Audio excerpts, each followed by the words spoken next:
ผ่านเฮากับอะไรมันว่าสินะต้องว่าเนาะเรื่องนี้บ่แม่นว่าพอเฮ็ดเด้อว่าตัดสินใจบ่ได้ดอกนับแต่มือนึงพอบ่ได้มาจับมาใบมาเฮ็ดได้นี่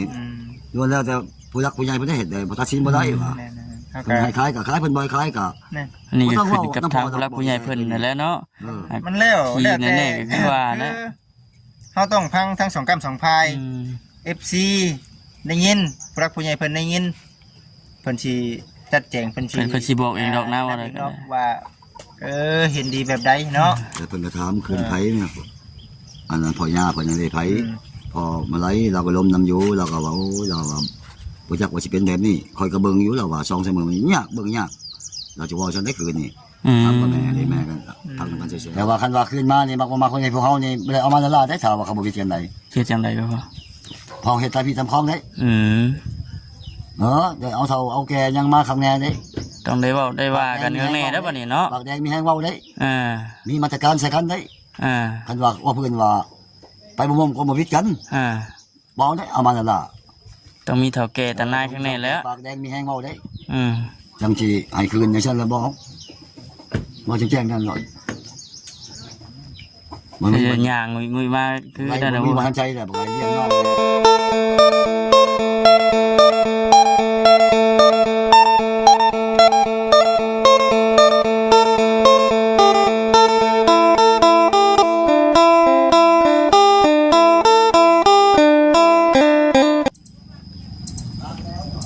พี่น้องตอนนี้ทั้งไอ้บุญเพิ่นก็เดินทางมาฮอดแล้วเนาะบ่จิเนาะมานี่แหละพี่น้องเอ้ยมาโอ้ล้มเรือปรึกษาหารือกันนี่แหละเรื่องของน้องเตเพิ่นแล้วก็น้องไล่ให้น้องไล่เพิ่นว่าโอ้ล้มสุฟังว่ามันเป็นจังไดเรื่องราว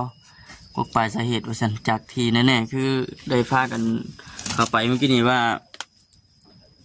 อันน้องเตเพิ่นไปเฮ็ดเวียกอยู่ได้พี่น้องเฮ็ดเวียกซอยงานแต่งกับเจ้าน้องประจิตแล้วเพิ่นว่าไปนั่งกินเหล้ากินเบียร์กับผู้บ่าวนะพี่น้องเว้าแจ้งนั่นแหละเนาะก็เลยว่าซั่นไปวังๆบ่กลับคืนมาว่าซั่นพี่น้องเอ้ยเนาะเรื่องราววันนี้ก็เกิดขึ้นโจนได้พี่น้องเอ้ยอยู่นำกันมา7 ปี8 ปี9 ปี10 ปีก็บ่มีความหมายนะว่าได้ก็ได้บัดฉีดไปกับข้าวเดียวบ่ได้คิดเห็นเนียงบ่ได้คิดถึงความลำบากสู่น้องกันมาตั้งแต่ปุกแต่ปุ้ยตั้งแต่ใดแต่ยาไปซั่นบัดสิมาไปก็ไปบัดเดียวถามว่าจะติหยังในตัวของข้อยไปซั่นทางน้องไล่เพิ่นบ่มีแนวสิติดีเกินไปนะพี่น้องเอ้ยคนเฮานี่เนาะดีเกินไปกับบ่มักบ่ชอบน่าพี่น้องเลยทักทายสบายดีเด้อพี่น้องเด้อเนาะทักทายสบายดี FC กันเบิดสุขคนพบกันคือเก่ามื้อนี้ก็กับบ่คำเนาะเดินทางมาแบบด่วนสายด่วนพี่น้องเดินทางมากับฮอดแล้วก็ให้กระปื้อกระปิอยู่เนี่ยหนีปะไปน้ำแฟนใหม่จะไปรีไปรักไปล้มกันตอนใดบ่ฮู้ที่นั่นแน่จากที่ได้ยินทั้งนั้นบ่าวไล่เพิ่นหรือว่าน้องไล่อะไรพี่น้องว่าฮู้หลายเทื่อแล้วเมื่อวานนี่ก็มาตั้งแต่เมื่อวานนี่มาแล้วก็ว่าชวนขายเรื่องเพื่อนเรื่องอย่างนี่แหละเพื่อนนี่ก็เป็นเพื่อนของผู้รักผู้ใหญ่เพิ่นพี่น้องที่ไทยเนาะให้ซีพิจารณาสกันว่ามันเป็นไปได้บ่ว่าซั่นถ้าบ่ค้ำขึ้นบ่ชงดอกส่วนกันขาแล้วก็มันหาร2นะหารครึ่งกันบิปันกันว่าซั่นในความคิดของน้องเตเพิ่นแต่ว่าบ่ค้ำขึ้นบ่ชงดอกแล้วก็บ่แม่นแนวดอกน้องพี่น้องเนาะอันนี้เป็นเพื่อนผู้รักผู้ใหญ่เพิ่นเฮ็ดให้อยู่ให้ส่วนในเศร้า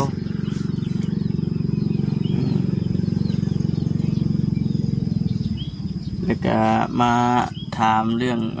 ให้ปรับปรุงให้ปรับเปลี่ยนยาเหล้ายาเบียร์เพราะฉะนั้นกินก็กินเป็นวิกเป็นงานโมเมนต์ว่าสิบ่ให้กินเลยนะพี่น้องกินแค่ว่าไปหันไปนี่ก็ต้องไปกับ ผัวนะ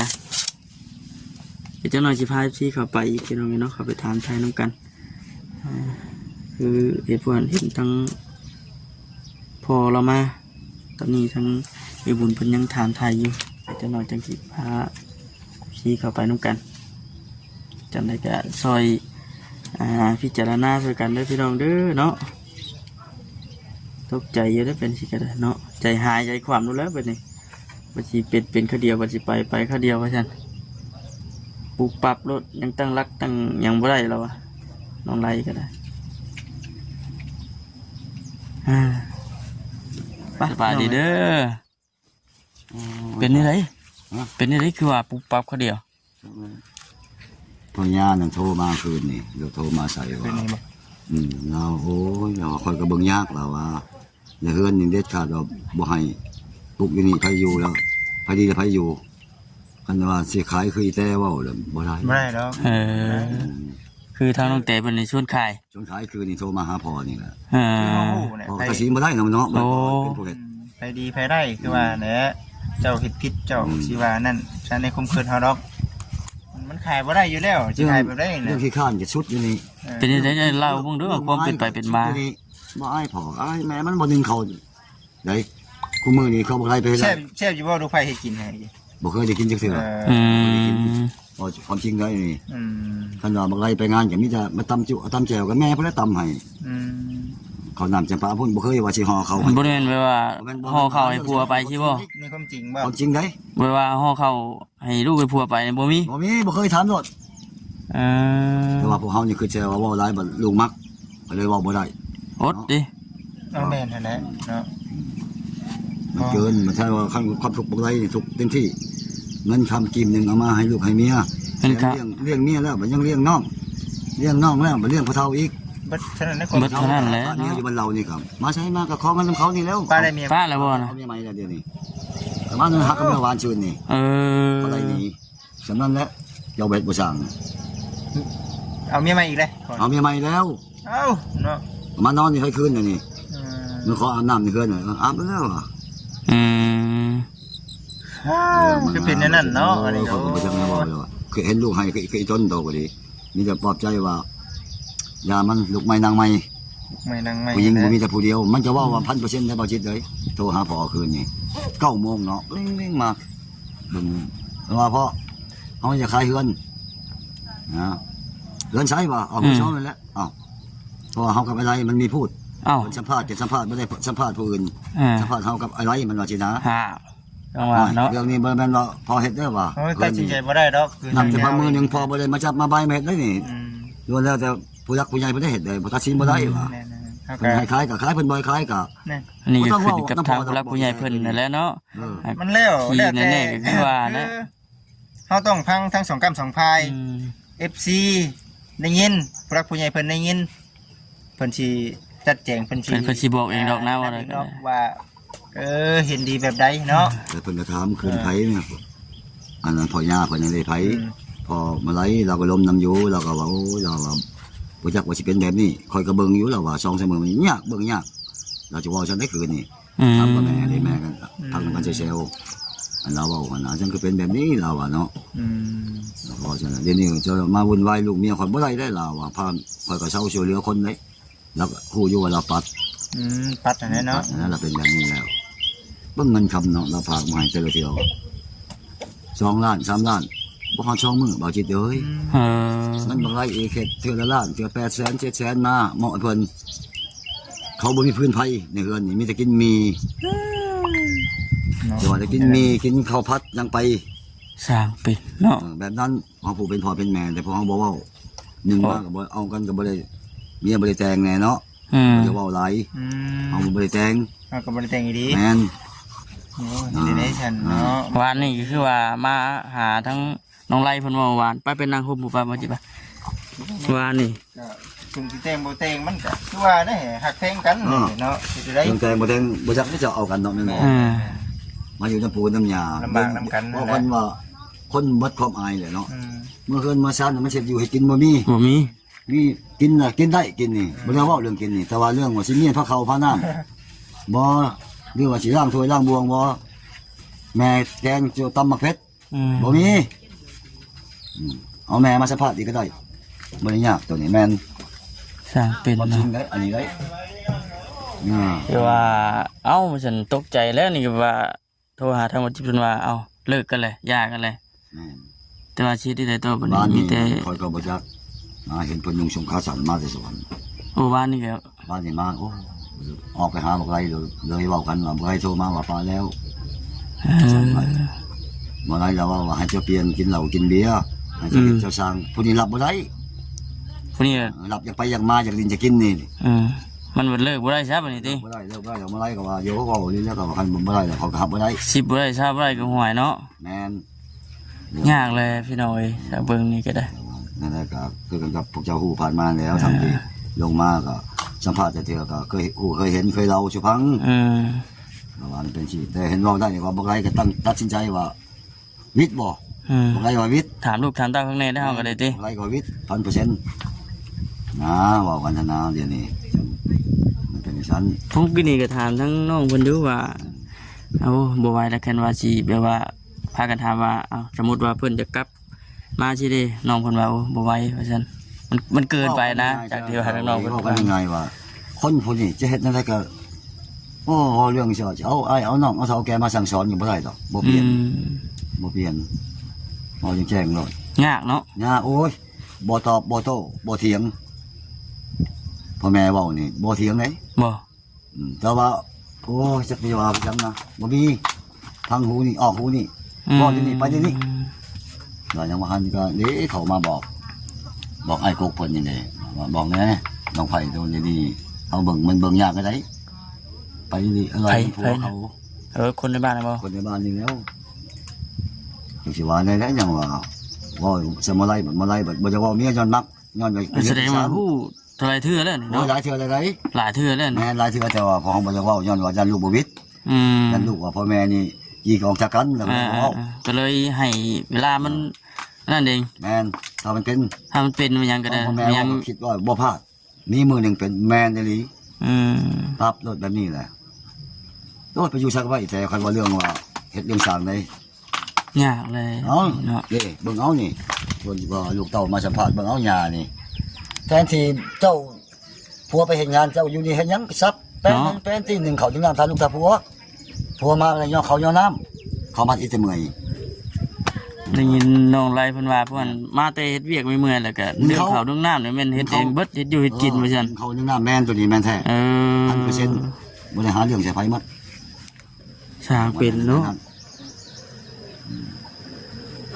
บ่ได้คิดจักดีบ่ได้คิดจักดีเลยว่าสิ มาเมื่อยแล้วก็นึ่งเขาตำจุตำแจวย่อตัวจริงเด้อันนี้เด้ความจริงเด้บ่แม่นหรอก ทางที่เนาะลูกผัวมาแต่เฮ็ดเวียกเฮ็ดงานสิเฮ็ดอยู่เฮ็ดกินมีหยังก็เฮ็ดแหละเนาะ แม่เฮือน อ่า สิว่าไงอันว่าบ่ไรกันไปทำงานได้เจอ7%มาก็บ่ได้เอาจะกีบมอบให้เมียหรอกไปเด้อบาทนี่มีเป็นแถวเลยมากินได้มีได้ เขาบ่มีได้ว่าสิจุพื้นจุไฟหนึ่งเขาควันคุบคำคุ้มคือบ้านเฮาบ่มี บ่มี มีแต่กินเนตลอดกินข้าวผัดตลอดแต่มันอยู่ไปบ่ได้สิเป็นแม่เฮือนทอดมือใด สิเฮ็ดเป็นนี่ไปฮอดมื้อใดว่าซั่น มื ติ อใดนับมือเจ้าแก่โต แม่นเจ้ายังหันยังแหงนี่เนาะพอเพิ่นให้ว่าเจ็บเป็นโอ้ย พูดแล้ว สิเอาใช้เงิน ในอนาคตพูดแล้วบัดบ่ฮู้ว่าสิเป็นจังไดเนาะ สิว่าความจริงอ่ะพวกพักชวนพ่อแม่อันนี้พ่อจึงแจ้งโลดนะมีแต่แม่ละเฮ็ดได้มันมากินแล้วมันก็ไปแล้วมันสิอายไผอันนั้นมันเป็นจันอันนี้ว่าความจริงเนาะถ้าว่าลูกวิทย์ก็มีเปอร์เซ็นต์นำดีใจนำถ้าว่าบ่วิทย์แต่ว่าคันว่าขึ้นมานี่มักบ่มาคนในพวกเฮานี่บ่ได้เอามาละลาได้ถ้าว่าเขาบ่วิทย์กันได เฮ็ดจังไดก็พอ พอเฮ็ดตามพี่ตามคองได้ เดี๋ยวเอาเท่าเอาแก่ยังมาข้างแน่ได้ ต้องได้เว้าได้ว่ากันข้างแน่เด้อบัดนี้เนาะ ปากแดงมีแห้งเว้าได้ มีมาตรการใส่กันได้คันว่าเพิ่นว่าไปบ่มก็บ่วิทย์กันบ่ได้เอามาละลา ต้องมีเฒ่าแก่ตานายข้างแน่แล้ว ปากแดงมีแห้งเว้าได้ ม จังสิให้คืนจังซั่นแล้วบ่แจ้งนั่นหรอก คือหย่างงุยมาคือนั่นแหละ มีบ่ทันใจแหละบ่ไงเลี้ยงน้องแน่เลี้ยงพ่อเฒ่า ตามที่ผ่านมาก็คือนั่นแหละเนาะ คือเห็น บ่ นะ จักนั่นได้พอเขาส่งเขาจะมองเงินจะกีบ พอนะ แม่นแล้วมานี่จะไปใส่จะไปจับ อืม โอ้เลยเนี่ยมันเป็นอย่างนั้นอันนี้เรื่องรายของมัน แต่ว่าตะกี้เนี่ยเริ่มชาในความคิดของพ่อเนี่ยเริ่มต่างแต่หึงได้บ่ดีว่า ต่างแทงแล้ว แต่ว่าอดย้อน อด ยันลู อก ดยันบ่ไรบ่วิทย์ บ่ เขา วิทย์เขา อันหนึงบ่ไรสิคิดว่าโอ้ยพ่อแม่นี่ซับให้ทีบีให้ห่าง อืม ก็เลยบ่เว้าบ่ ว่า ว่า อย่าให้มันฮู้เอง แม่ ไอ้ น สิซะ จนอายใหญ่เร็วแลลงมาอีเพราะ อืม เขายิกเขาได้เขาหักเขาแพงเขา อืม น้องโตได้ฉะนั้นจะเขาไปนอนกับเขา อืม เขาบอกว่าอดเอา อืม ขอว่าจะลูกบวิทย์นะบางไรมันก็แพงเมียมันโพดมันเกินแพงเกิน แพงเกิน เอาแพงเกินแล้วจังหนึ่งเขาหนึ่งน้ำเนาะมาแต่ไม่เมยแทนที่เจ้าอยู่เพื่อนก็มีพาแรงพาง่าย ได้ยิน อ๋อแน่ น้องเพิ่นว่าเพิ่นโอ้พ่อกับแม่ก็บอกอยู่จันตะกี้แต่ว่าเฮานี่บ่ฟังของเพิ่นว่าซั่นนะ ตอนหนึ่ง เริ่มฮู้ได้เด้บัดนี้ ตอนหนึ่งอะมักเอา อ่า บอกความจริงมักเอาพอเบิ่งในสายตาเขาเอาให้บุชนเอาเอ้ยจะว่าเลยเอามักขับรถกัน นั่นน่ะ อ๋อมันพอขอโทษน้ำจกก้อยอู้สมพี่ชอนเว้าอันนี้ โอ้ ไหนบอกมันบอกพุ่นบอกน้องอะไรพุ่น อ่า เงี้ยวันไหนมันเมืองเบิ่งนี่เขาเว่านินทาเรื่องฉันสีดำหลักบอกมันก็ปัดออกจับไปมันก็ปัดออก อ่า มันธรรมดาเลย โอ้เนาะ นั่นแหละ โอ้จังว่านะพี่น้องเอ้ย แล้ บั ว ด นี่ชุดที่เป็นคอยพ่อแน่เป็นคอยลุงมันแน่เป็นคอยเมียมันแน่เป็นคอยน้องมันแน่อยู่กับมือพวก แต่ว่าเรื่องไปลี่ไปลักไปล้มผู้บ่าวจะไปล้มกันตอนใดเนาะ ว่าจักของมันบ่ได้อยู่ผัวไปเห็นงานไปนอนชมนี่ อืม เนาะไปนอนคุยปุยฉีดยาเถื่อ7 คืนแต่8 คืน จังได้มา จังไหนมาเรื่องมันอย่างนั้นเด้ อืม มันไปมื้อเช้ามื้อแรงมาบ่แม่นเด้ บ่แม่นว่าสิเที่ยวเอาได้ติ แม่นนี่บางมื้อก็แม่นถ้าไปทำไข่ก็ไปแล้วก็มาบางเทื่อว่าหัวหน้าเขาสั่งไปนอนนางเฮืองเด้อน้องขี้เรื่องนางเฮืองเด้อ10 คืน7 คืน8 คืนอย่างนั้นได้ ผู้เมียอยู่บ้านพี่บ่ได้อยู่บ้านนี่ บ่ได้อยู่แล้ว หาทางไปกัน เรียบร้อยมันเป็นจังซั่นก็มันยอมเงินนี่ก็พอแล้วใส่เงินนี่โอ้จะบ่จังแนวเว้าจนบ่ให้มันยังจะกีบนี่ อืม บ่มีมาน้อยอย่างสิไม่เมื่อยแล้วแม่นรู้ดอก บ่ ฮู้โลดพ่อแม่ฮู้สิว่าจังได อืม จั เนาะ งไดมันจังหวะคืนนี้9 โมงเพิ่นโทรมาไผพ่อบ่แม่นเดี๋ยวนี้เฮาจะขายเฮือนว่าซั่นเพิ่นโทรมานะขายเฮือนพ่อก็เลยว่าเรื่องขายหรือบ่ขายนี่อยู่หรือบ่อยู่นี่ก็มันบ่เกี่ยวกันเนาะเพราะว่าเฮือนหลังนี้บ่แม่นพ่อเฮ็ด อ่า เพิ่นแล้วแต่ผู้ใหญ่ไม่สูงเพิ่นเป็นผู้ช่วยเหลือเป็นผู้มาสัมภาษณ์ อืม ผู้เฮ็ดให้มีหยังก็เพิ่นแหล้ว แต่ว่าเมื่อวานนี่เป็นใดๆก็เมื่อวานนี่มื้อผู้หลักผู้ใหญ่ทั้งนี้เพิ่นบ่ได้ว่าหยังใดบ่ บ่ เมื่อเฮาเว้ากันเองสิบ่ แม่นเพราะว่ายังบ่อยากให้ฮอดการจะตั้ง ยังบ่ทันฮอด เพราะว่าผู้พันกันในบ้านเพิ่นจุดนักก็เพิ่นก็สิทิมใช้ทั้งพี่แหละปักชวนช่วยสัมภาษณ์พี่แหละ เออ เล่าแล้วมื้อเช้านี้นะเราบ่ลมกันไปแบบนั้น มาปรึกษากันเบิ่งว่าซั่นติเป็นใดๆเคสใดๆก็ได้เนาะหลายปากหลายเว้าอ่า มันจะแจ้งอยู่วันนี้ได้บ่าวเอ้ยจะแจ้งอยู่น้ำน้องมันได้บาดนี้ได้น้องไปสำคัญได้อันไปบนเพิ่นพ่อย่าเพิ่นเขามีอันนี่ไดน้องมันเพิ่นเขาถามน้องแห่งคัก บ่ น้องมันไปสำคัญมันจนบอกเอามันมาสามีนี่ก็ได้ อืม อีทุกนั่นนอนก็เพิ่นบ่ให้น้องนอนนำได้บัดนี้นอนชั้นชั้น4ชั้น5 บ่ น้องแล้วก็ไล่นอนชั้น อืม นะเรื่องมันน่ะนะอันไปนั่นแล้วก็เดี๋ยวเมายาเอาโทรศัพท์น้องไปเขาจะเอาโทรศัพท์เองบัดยันผัวฮู้บัดนี้ เออ มันบอกสิฟังมาเฮ็ดให้เบิ่งคืนนี้ดอกโอ้เจ้าว่า คักแน่ดี ใน บัด บ่ไร นี้ สายให้เบิ่งก็เห็นกายกันอยู่บัดนี้ผู้บ่าวแท้มาให้ชุดนี้ได้บัดนี้ ฮะ ผู้บ่าวก็มาให้ได้คืนนี้นะคนมันกอกแรง อันผู้ว่าเพิ่นนั่นบ่ แม่น อืม เรื่องมัน สิบ่ฮู้บ่เนาะ อือ ถึงบางทีก็ฮู้อยู่ก็แต่ว่า ก็บ่ติเขาบ่ติติผู้หญิง เออ สำหรับพอว่าบ่ติได้ เออ ติยังเขา ไงนะพี่น้องเอ้ยเนาะเรื่องราวแบบนี้บ่อยากให้มันเกิดขึ้นก็ ก็หูมันเห็นแตะกายกันแบบนี้เลยสะบุญกับเบิ่งวงหนึ่งเห็นกายแม่กันอยู่นี่นะ เห็นอยู่ได้เบิ่งน้ำเพิ่นอยู่เพิ่นก็ได้ นั้น เอาก็มีแต่ว่ามื้อนี้ก็ทีมงานเพิ่นมาปรึกษาหารือกันเว้ากันว่าสิเป็นใดๆว่าสิเฮ็ดจังใดเรื่องฮือเรื่องชาตินี่ก็คือว่านะพี่น้องถ้าว่าขายก็บ่แม่นแนวบ่ได้แหละ แต่ว่าพอนี่ผู้เป็นพอนี่พักพังไว้เลยก็ว่าจะผู้รักผู้ใหญ่คนเลย จังหวะจะเป็นไปได้กับแมนบอยขายถ้าว่าไผบ่จะอยู่แผ่นนี้เนาะแต่ก็ตั้งมันอยู่นี้ถ้าว่าบ่ไรอยู่ก็ว่าความเมื่อหน้าเมื่อใดคนทำมันก็บ่แน่นอนเนาะเพราะว่ามันไผก็เพิ่นบ่แต่งให้ฉีกดอกเจ้าป้าข่อยเขาก็ต้องเอาผู้ใหม่เอาผู้ใหม่มาก็มาเฮ็ดมาสร้างคือเก่านะผู้ใดดีผู้ใดได้คือบ่นะฮะ แม่นเพื่อสิได้เงินหลังนี่โหมูลค่าเป็นของธรรมดา โอ้เติบนึงเด้อพี่น้อง เบิ่งนี่66แบบนี้ว่าสิ สร้างเป็นเพิ่นอยู่นำกันนี่ฮอดได้บ่7-8 ปี บ่ฮอดบ่บาง2 ปีนี่3 ปีนี่แหละเอาต้นใหม่ๆก็จุเจ้ามาเนาะตอนนั้นแล้วก็คือเจ้าเห็นนั่นแหละเจ้ายังไง พี่น้องเลยเนาะติดตามรอเบิ่งว่าสิเป็นจังไดมื้อหน้ามื้อไหนติดตามเบิ่งไปนำกันพี่น้องเลยเนาะโอเคฉันพ่อยเนาะ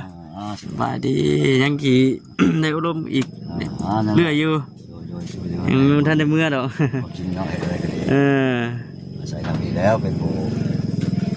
เป็นดีหรือหายกับอาศัยทางนี้พี่น้องเนาะเดี๋ยวจะนอนกันสิขับไปพูดแหละหาทั้งมันน้องไล่คนอีกก่อนพี่น้องนะโอเคแล้วพี่น้องเด้อน้องจะไหนก็จบคลิปก่อนมาที่นี่ตามที่เพิ่นว่ามาแล้วพี่น้องเนาะโอเคพี่น้องสบายดี